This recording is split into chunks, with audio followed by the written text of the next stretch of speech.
આપણે ધોરણ 10 વિષય સામાજિક વિજ્ઞાન પ્રકરણ 1 ભારતના વારસાના અંતિમ અધ્યાય તરફ આગળ વધવાનું છે. આજે આપણે મહત્વના છેલ્લા 2 પ્રશ્નો તૈયાર કરવાના છે, જેમાંનો પ્રથમ પ્રશ્ન છે વિદેશમાંથી આવેલી વિભિન્ન પ્રજાઓનું ભારતીયકરણ કેવી રીતે થયું, અર્થાત વિશ્વના જે પણ ખૂણા ખાચરામાંથી છે એ પ્રજાઓ ભારતમાં આવી તે ભારતીય કેવી રીતે બની ગયું. બીજું તો કે આપણને છે એટલો બહુમૂલ્ય વારસો મળ્યો છે, એનું જતન અને સંરક્ષણ કરવા માટેની આપણી ફરજો શું હોઈ શકે. તો આ બંને પ્રશ્નો છે એ બોર્ડની દ્રષ્ટિએ ખૂબ મહત્વના છે, બંને બોર્ડમાં પૂછાઈ ચૂક્યા છે. તો ખાસ હવે આપણે ભારતીયકરણની ચર્ચા કરીએ. તો વિદ્યાર્થી મિત્રો, ભારતીયકરણ છે જૂના સિલેબસ પ્રમાણે જોઈએ તો એટ લેન્થમાં ટોપિક આપેલો, 5 માર્ક્સની અંદર છે સવાલ બની શકે એવું, પણ અહીંયા થોડી છટણી કરી અને સવાલ ટૂંકો બનાવ્યો છે, છતાં પણ આપણે છે વિસ્તૃત રીતે સમજવાનો પ્રયત્ન કરીશું. તો આવો જોઈએ વિદ્યાર્થી મિત્રો, વિદેશમાંથી આવેલી વિવિધ પ્રજાઓનું ભારતીયકરણ કેવી રીતે થયું. તો પહેલા તો આપણને એ ખ્યાલ હોવો જોઈએ કે વિદેશમાંથી કઈ પ્રજાઓ છે ભારત આવી. તો એ લખી નાખીએ કે છે પ્રાચીન સમયથી આજ દિન સુધી આર્યો, શકો, હુણો, કુષાણો, પારસીઓ, ઈરાનીઓ, મુગલો, આરબો, અંગ્રેજો, ફ્રેન્ચો વગેરે પ્રજાઓ ભારત. આમાંની વિદ્યાર્થી મિત્રો કેટલીક પ્રજા છે ભારતની આર્થિક સ્થિતિને જાણી અને તેને લૂંટવા આવેલી, તો કેટલીક છે એ પ્રજાતિઓ ભારતના સમૃદ્ધ વારસા અને અહીંની સંસ્કૃતિ અને સભ્યતાથી છે એ આકર્ષાઈને કાયમ માટે અહીં જ સ્થિત થઈ. આવી બંને પ્રકારની પ્રજાતિઓ છે જોવા મળે છે. આવો વિદ્યાર્થી મિત્રો આગળ જોઈએ કે છે કાળક્રમે જે પ્રજાઓ ભારતમાં આવી તેમના વિશિષ્ટ સાંસ્કૃતિક લક્ષણો કે તત્વો ને સ્વીકારીને એક સમન્વિત સંસ્કૃતિનું નિર્માણ થયું. વિદ્યાર્થી મિત્રો, જે પ્રજા બહારથી આવીને ભારતમાં વસી એની સંસ્કૃતિ અને સભ્યતામાં જે કાંઈ સારું હતું એ આપણે સ્વીકારી લીધું અને એનાથી એક સમન્વિત સંસ્કૃતિ બની. સમન્વિત સંસ્કૃતિ એટલે શું? એવી સંસ્કૃતિ જે કોઈ એક પંથ કે ધર્મની મોહતાજ નથી. આ સંસ્કૃતિની અંદર તમને ઘણી બધી છે એ સંસ્કૃતિના ઘટક અંશો કે વિશિષ્ટ લક્ષણો જોવા મળે. માને મિક્સ વેજીટેબલ છે, કોઈ પર્ટિક્યુલર શાક નથી. અને ભારતીય સંસ્કૃતિ વિશે આપણે કહી શકીએ વિદ્યાર્થી મિત્રો કે આ ગણિત, વિજ્ઞાન, અંગ્રેજીની બાકી નોટ નથી, પરંતુ રફ નોટ છે. અહીંયા બધા જ વિષયોનું લખાણ તમને જોવા મળે. તો વિદ્યાર્થી મિત્રો, આર્યો પાસેથી આપણે પ્રકૃતિ પૂજા લીધી, વેદો લીધા, વળી મુગલોના સમયમાં છે એક કલાત્મક બાંધકામ જોયું, ગુપ્ત યુગના સમયનું છે અદ્ભુત સાહિત્ય સર્જન જોયું. તો એ જ રીતે છે દ્રવિડોની 5000 વર્ષ જૂની છે એ સિંધુ ખીણી સંસ્કૃતિના છે એ આપણે વંશજો બન્યા. તો આવી રીતના કંઈક છે જે જુદી જુદી પ્રજાતિઓ આવી એના વિશિષ્ટ લક્ષણો આપણે અપનાવી લીધા. આગળ શું કહે છે? જે પ્રજાઓ સમયાંતરે ભારત આવી તેમની વચ્ચે આંતર જ્ઞાતીય લગ્ન સંબંધો રચાયા અને સંમિશ્રિત સંસ્કૃતિનું નિર્માણ થયું. વિદ્યાર્થી મિત્રો, આપણે ગત વિડિયો લેક્ચરની અંદર જ જોઈ ગયા કે દ્રવિડો અને આર્યો વચ્ચે છે એ આંતરજ્ઞાતીય લગ્ન સંબંધો હતા. તેનાથી શું થયું વિદ્યાર્થી મિત્રો? કે વિચારોનું આદાન પ્રદાન થયું. વિદ્યાર્થી મિત્રો, દ્રવિડોના છે એ ઈષ્ટ દેવોને છે આર્યોએ પણ પુનઃ સાંસ્કૃતિક દેવો તરીકે પ્રસ્થાપિત કર્યા. એટલે બંનેના છે એ દેવો એક થઈ ગયા. તો જો આવી ઘણી બધી વસ્તુઓનું છે આદાન પ્રદાન છે એ થેન્ક્સ ટુ મેટ્રિમોનિયલ અલાયન્સીસ, જેને આપણે છે આંતરજ્ઞાતીય લગ્ન સંબંધો કહીએ છીએ, એના દ્વારા છે. આનાથી વિદ્યાર્થી મિત્રો એક મિશ્રિત સંસ્કૃતિનું નિર્માણ છે. આગળ જોઈએ, ધર્મનો ફાળો પણ છે ઓછો ન આપી શકાય. શું કહે છે ધર્મો વિશે?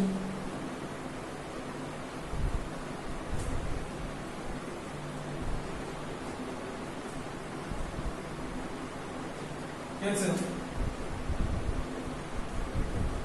વિદેશી પ્રજાઓનું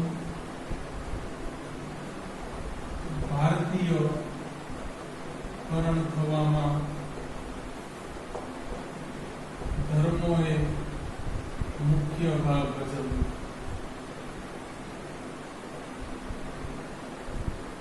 હવે તમે પૂછશો કે સર કેમ?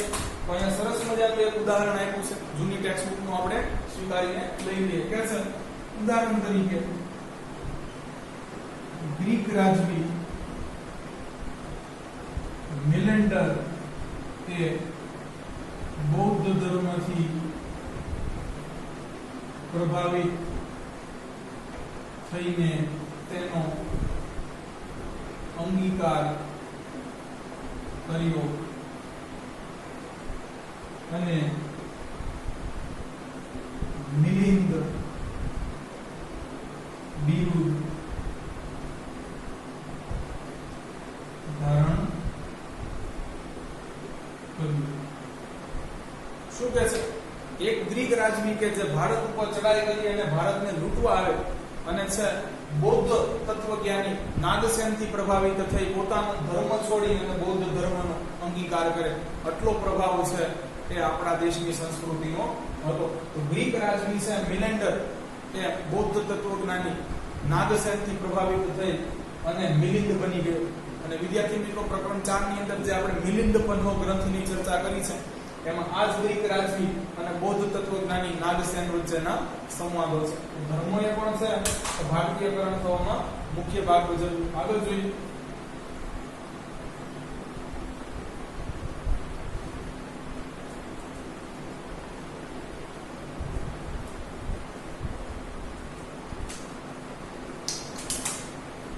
કે છે ભારતમાં જે પ્રજા આવી તેમની ધાર્મિક માન્યતાઓ, ભાષાઓ, રહેણી કરણી અને વિચારો થકી એક સમન્વિત સંસ્કૃતિનું નિર્માણ થયું અને તેનાથી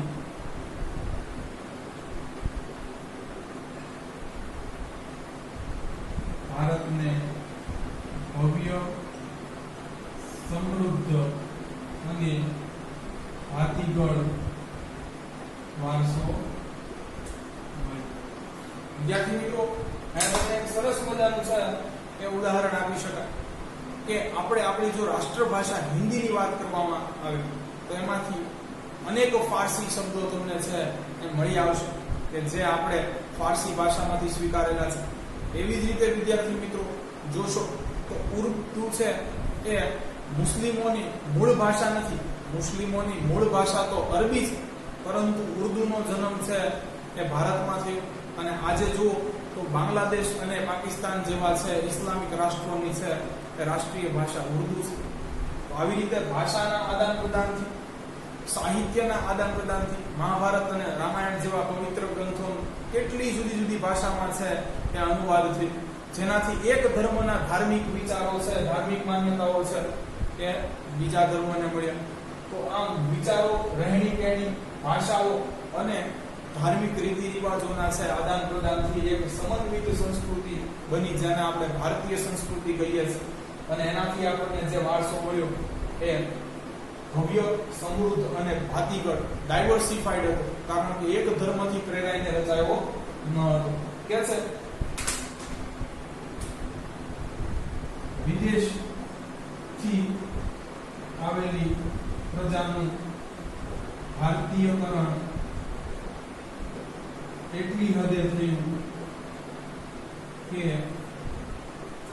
તેમનું સ્વતંત્ર અસ્તિત્વ ટકવા ના પામ્યું. વિદ્યાર્થી મિત્રો, અહીંયા બેસ્ટ એક્ઝામ્પલ હુણોનું લઈ શકાય કે હુણો ઇન્વેડર્સ હતા, આક્રમણકારીઓ હતા. ભારતીય સંસ્કૃતિને શરૂઆતમાં તો છે અતિશય નુકસાન પહોંચાડ્યું, વિદ્યાપીઠો નષ્ટ કરી દીધી. પરંતુ વર્ધન સામ્રાજ્યના છે કે મહાન પ્રતાપી રાજા યશોવર્મને જ્યારે છે તેમને પરાજિત કર્યા, ત્યારે હુણો ભારત છોડીને ન ગયા, પરંતુ તેમને છે કે ધર્માંતરણ કરી અને હિન્દુ બનીને અહીંયા વસી ગયા. તો જો હુણોનું ઉદાહરણથી છે આપણે કહી શકીએ કે આક્રમણકારી પ્રજાઓ પણ છે એનું ભારતીયકરણ થતા એને છે આપણા વારસા કે આપણા સંસ્કૃતિની અંદર કાંઈક કોન્ટ્રીબ્યુશન કર્યું છે.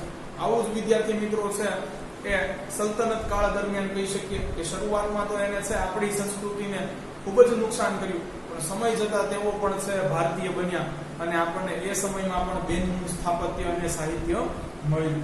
તો છે અહીંયા વિદ્યાર્થી મિત્રો આપણો ભારતીયકરણનો સવાલ છે કે પૂર્ણ થાય છે. બીજો મહત્વનો એક સવાલ છે કે ભારતના વારસાનું જતન અને સંરક્ષણ આપણે શરૂ કરવાનું છે. આવું જોઈએ.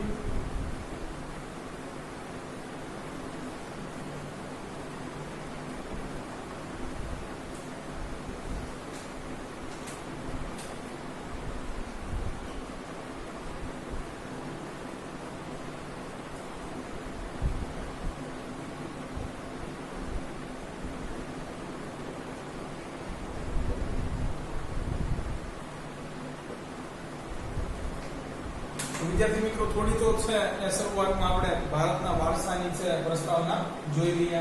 પ્રસ્તાવના વાંચવાની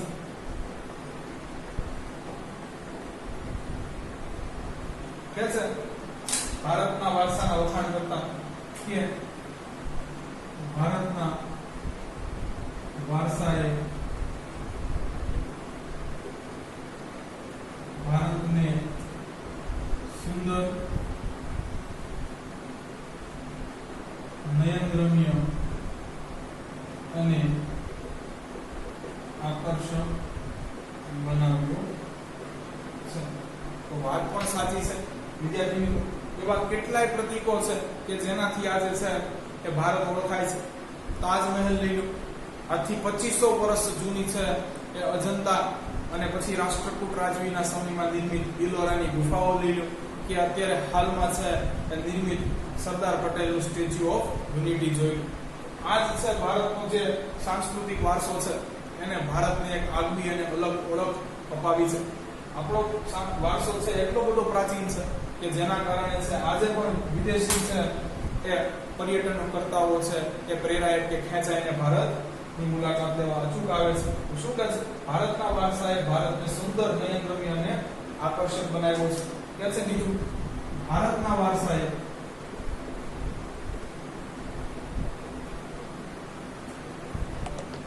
વિશ્વમાં ભારતને ગૌરવવંતું સ્થાન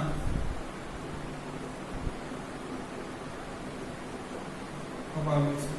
વિદ્યાર્થી મિત્રો, એવી કેટલી કૃતિ છે, એવી કેટલી વિદ્યાઓ કે શાસ્ત્રો છે કે જે એકમાત્ર ભારતની દેન છે. જેમ કે વાસ્તુશાસ્ત્ર જોઈએ, જ્યોતિષશાસ્ત્ર જોઈએ અથવા ગણિત શાસ્ત્રની અંદર છે ત્યાં ભારતનું કોન્ટ્રીબ્યુશન જોઈએ. આયુર્વેદની વાત કરીએ, રહી વાત બાંધકામની, તો તાજમહેલ, લાલ કિલ્લો જોઈએ, રાણકી વાવ જોઈએ, વગેરેને છે યુનેસ્કો દ્વારા છે વિશ્વ વારસાના સ્થળોમાં સંમેલિત કર્યું છે. માત્ર હવે એ ભારતનો વારસો નથી, પરંતુ સમગ્ર આખા વિશ્વનો વારસો છે. એના થકી ભારતના વારસાએ છે એ આપણને ગૌરવવંતું સ્થાન પણ અપાયું છે. પરંતુ વસ્તુ કેટલી પણ બેનમૂન કે બેશકીમતી કેમ ના હોય, આપણે એનું છે વ્યવસ્થિત જતન અને સંવર્ધન કરવું જોઈએ. તો જ એ લાંબા સમય સુધી છે એ ટકાઉ રહે છે અને યોગ્ય રીતે પોતાનું કામ કે છાપ ઊભી કરી શકે છે. તો અહીંયા એ જ વાત કહે છે કે આપણા પ્રાચીન વારસાનું મૂલ્ય સમજી અને તેનું જતન કરવું એ દરેક નાગરિકની પ્રાથમિક, પવિત્ર અને નૈતિક ફરજ છે. વિદ્યાર્થી મિત્રો, આપણે સૌ જાણીએ છીએ કે આપણો વારસો કેટલો પ્રાચીન છે અને આ બેનમૂન કલાકૃતિઓ છે હવે ફરીથી આપણે નિર્મિત કરી શકીએ એટલા તો છે કે કૌશલ્યપૂર્ણ કે સક્ષમ નથી. તો આને છે એ આપણી પૂર્વજોની એક અમૂલ્ય ભેટ માળી અને આનું છે જતન અને સંરક્ષણ કરવું જોઈએ. કદાચ બંધારણીય છે એ આને રક્ષણ ન મળ્યું હોત તો પણ છે એ આપણી આ નૈતિક ફરજ હોવી જોઈએ, મોરલ ડ્યુટી, કે નહીં ભાઈ આ આપણી દેશની વસ્તુ છે એટલે આને નુકસાન ન પહોંચાડી શકાય. છતાં પણ એને કાયદાકીય રક્ષણ આપ્યું છે. તો આપણી પ્રાથમિક ફરજ છે કે આપણા વારસાના સ્થળોને સ્વચ્છ, સુંદર અને હતા એવા ને એવા છે એ રાખવાની છે. આવો જોઈએ વિદ્યાર્થી મિત્રો બંધારણમાં કેટલીક જોગવાઈ કરી છે એના વિશે છે.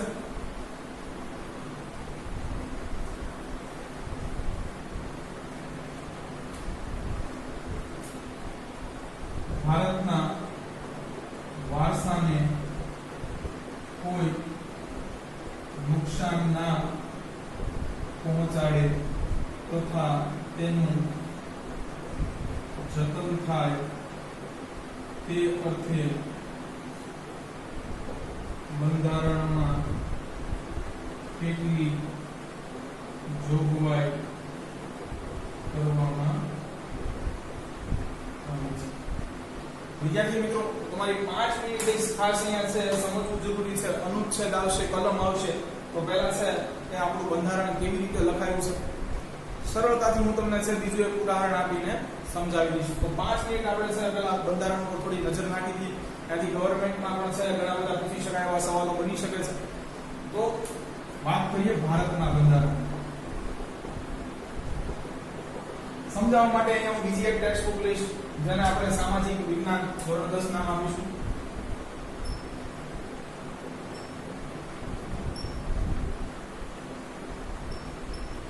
વિદ્યાર્થી મિત્રો, હમણાં તમારી બધી કન્ફ્યુઝન દૂર થઈ જશે.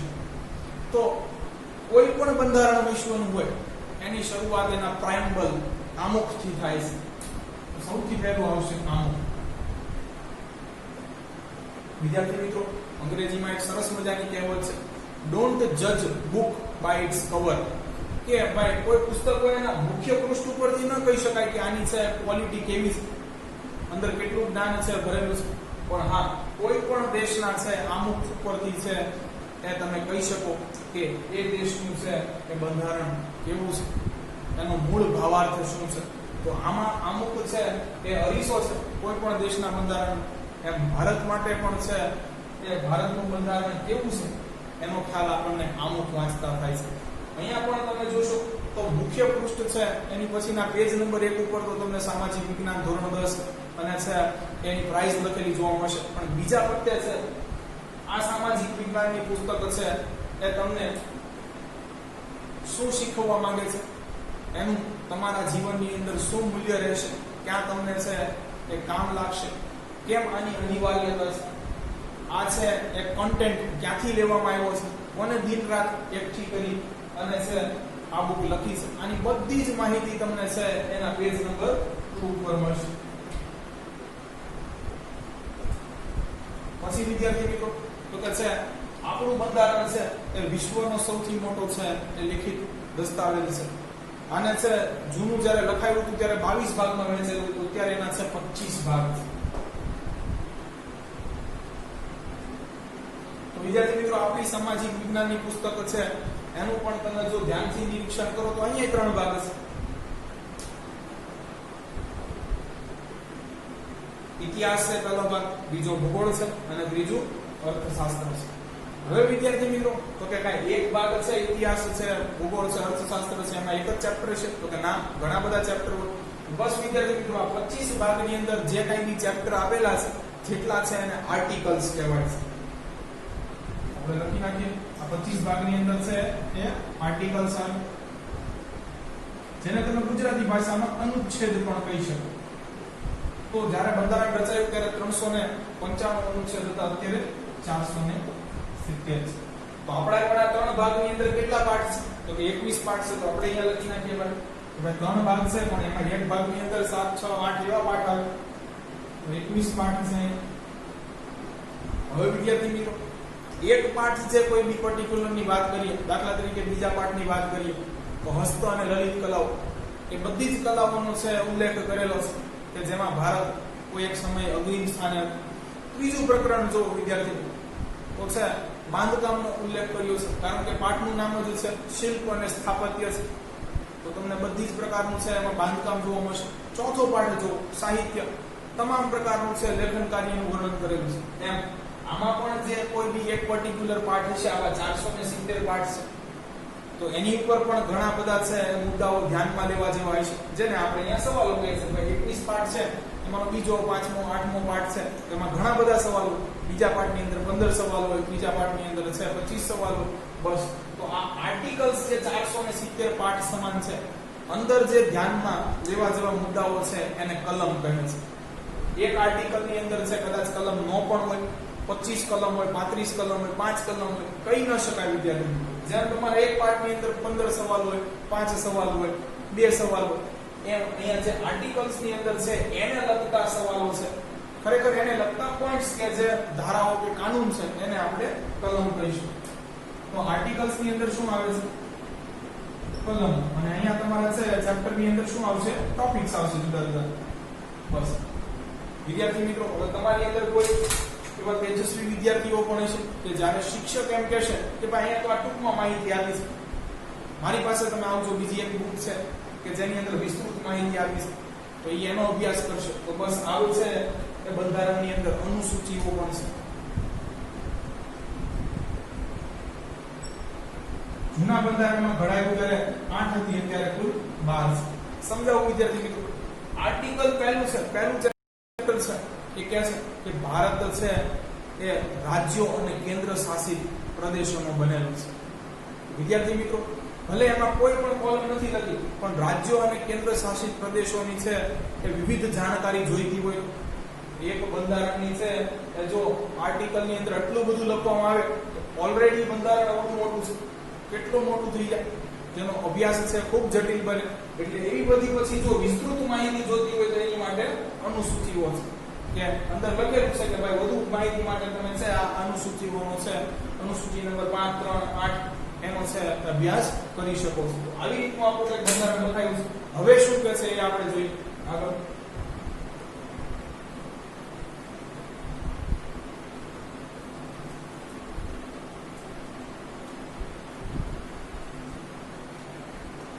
તો કે છે ભારતના બંધારણના અનુચ્છેદ, જેને આપણે શું કહી શકીએ? આર્ટિકલ 51. એટલે 51નું ચેપ્ટર છે જે બંધારણનું છે એ કોના પરિપ્રેક્ષ્યમાં છે, કોને અનુલક્ષીને છે? તો કે ભારતના વારસાનું જતન અને સંરક્ષણ કેવી રીતે કરવું, અથવા એને નુકસાન પહોંચાડવાની કોઈ પ્રયત્ન કરે તો એની માટે શું દંડની જોગવાઈ છે, બધું એમાં લખેલું છે. તો શું કહે છે? ભારતના બંધારણના અનુચ્છેદ 51 એટલે પ્રકરણ 51માં એમાં કહે છે ની કલમ, એટલે એનો કોઈ ટોપિક. હવે વિદ્યાર્થી મિત્રો એમ બધી કલમ નો આપ્યું હોય, આ આખું ચેપ્ટર છે, આમાં તો 200 કલમ હોય, 100 કલમ હોય, 25 કલમ હોય, તો અહીંયા મહત્વની 3 કલમો આપી છે જે આપણે ડીપ ટુ ડીપ બેઠી પાકી કરવાની છે. શું કહે છે? ભારતના બંધારણના અનુચ્છેદ 51 ની કલમ 6, 7 અને 9 મુજબ. અને તમને 3 કલમો કીધી છે 51માં ચેપ્ટરની બંધારણ. શું કહે છે એ જોઈએ વિદ્યાર્થી મિત્રો. તો હવે તમે અહીંયા છે આને એવી રીતે લખી શકો 51, 6, 51, 7 અને 51, 9, અથવા તમે કક્કા પ્રમાણે પણ લખી શકો. દાખલા તરીકે પહેલી કલમ હોય તો ક, કે બીજી કલમ હોય તો ખ, ત્રીજી હોય તો ગ, ચોથી હોય તો ઘ, પાંચમી હોય તો ચ અને છઠ્ઠી હોય તો છ. તો આપણે બે રીતે લખશું. પહેલા જોઈએ 51 6 શું કહે છે? બે એક જ છે વિદ્યાર્થી મિત્રો. તો કહે છે આપણી સમન્વિત સંસ્કૃતિના સમૃદ્ધ વારસાનું મૂલ્ય સમજીને તેની જાળવણી કરવાની. શું કહે છે કે ભાઈ આપણી સંસ્કૃતિ સમન્વિત છે, એટલે જુદા જુદા સંપ્રદાયો પંથોથી છે એ પ્રેરિત છે અને એનાથી જે સમૃદ્ધ અને ભાતીગળ છે એ વારસો રચાયો છે એનું આપણે છે જતન કરવાનું છે. આપણે તો નુકસાન કરવાનું નથી, પણ કોઈ નુકસાન કરે તો એને અટકાવવું, એને છે એ કાયદાકીય રીતે છે એ કાબુમાં કે તાબે કરાવવું, એ આપણી છે પ્રાથમિક અને નૈતિક ફરજ હોવી જોઈએ. શું કહે છે? ફરીથી એક કે બે વાર બોલીશ, યાદ રહી જવું જોઈએ.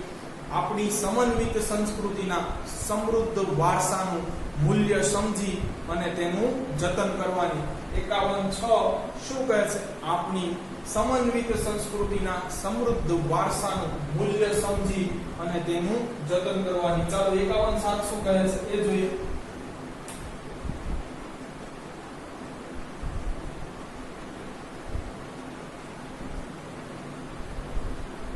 ચાલો શું કહે છે? આ ખૂબ સરળ છે. નદીઓ, તળાવો, વૃક્ષો, જંગલો, વન્ય પશુ પક્ષીઓ તેમજ પર્યાવરણનું જતન કરવાની